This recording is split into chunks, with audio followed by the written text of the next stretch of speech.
Selamat datang di Erwin Tametompo Channel. Salam dari kami di Talaut, Tapal Batas Utara NKRI.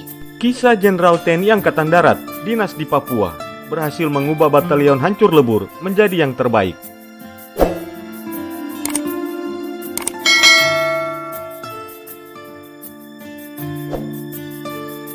Kepala Dinas Penerangan TNI Angkatan Darat, Brigadir Jenderal TNI Tatang Subarna, punya pengalaman menegangkan semasa menjadi perwira menengah. Dia tak menyangka ketika tiba-tiba datang perintah untuk memimpin Batalion Infanteri 751 Virajaya Sakti Kodam 17 Cendrawasih di Sentani, Papua. Lazimnya, memimpin batalion menjadi promosi atau kepercayaan bagi prajurit TNI Angkatan Darat. Artinya, dia akan memimpin pasukan. Namun bagi Brigadir TNI Tatang Subarna, tugas itu bukan pekerjaan yang ringan. Wah, saya bilang ini ndak main-main. Ini yang saya dapat adalah batalion yang belum jelas. Batalion terjelek, bukan batalion yang enak-enakan, yang adem ayem itu, ndak ada. Ini batalion yang hancur lebur, kata Brigadir TNI Tatang Subarna dalam video yang diunggah oleh TNI Angkatan Darat di akun YouTube pada hari Sabtu tanggal 3 Juli 2021.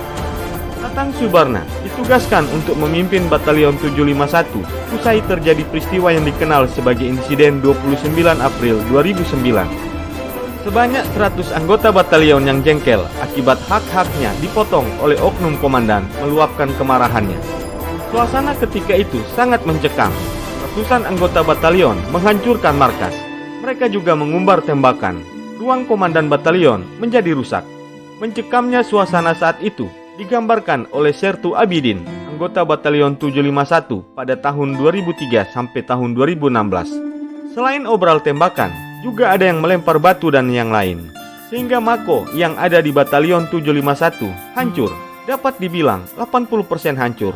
Bahkan, ruangan komandan pun rusak, ujar Abidin dalam tayangan video yang sama.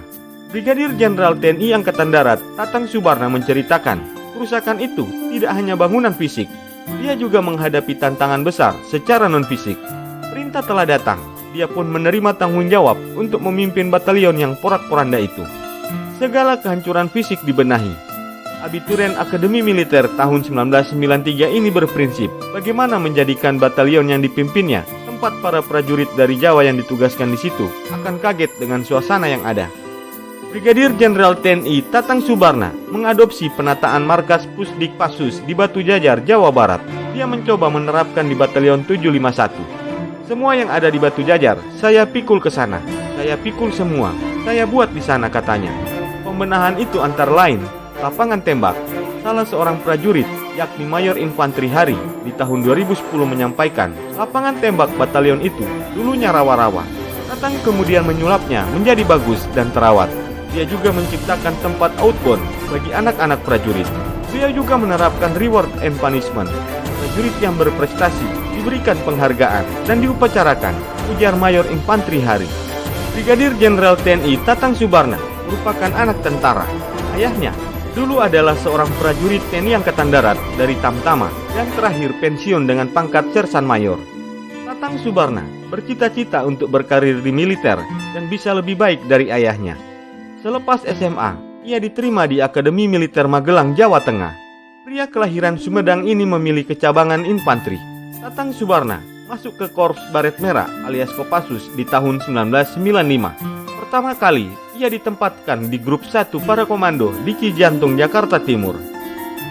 Penugasan pertama yang didapatkannya yakni penugasan di Timur Timur. Setelah itu, dia kembali mengabdi di Kopassus. Lulus Sesko pertama, ia dipercaya sebagai staf personalia di Kodam 17 Cendrawasih, Papua. Seiring waktu, berbagai jabatan pun pernah diemban, mulai dari Paban 4 Bitwaters Angkatan Darat, Pamendenma Mabes TNI Angkatan Darat di tahun 2020 sampai 2021, dan Kepala Dinas Penerangan TNI Angkatan Darat di tahun 2021 sampai sekarang.